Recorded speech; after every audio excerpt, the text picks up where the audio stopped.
Hebrews chapter 4. Therefore, since the promise of entering his rest still stands, let us be careful that none of you be found to have fallen short of it. For we also have had the good news proclaimed to us just as they did. But the message they heard was no value to them because they did not share the faith of those who obeyed.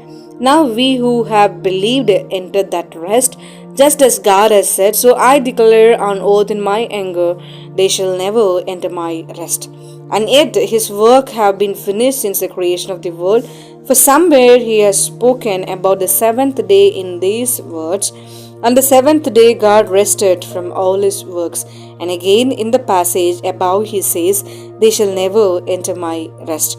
Therefore, since it still remains for some to enter that rest, and since those who formerly had the good news proclaimed to them did not go in because of their disobedience, God again set a certain day, calling it today.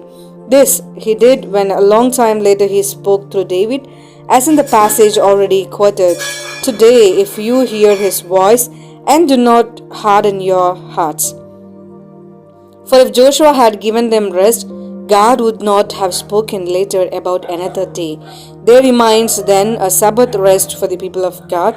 For anyone who enters God's rest also rests from their works, just as God did from his. Let us therefore make every effort to enter that rest, so that no one will perish by following the example of disobedience.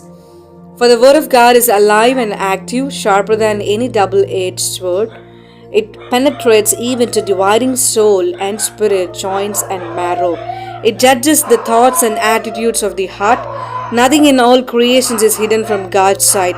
Everything is uncovered and laid bare before the eyes of him to whom we must give account.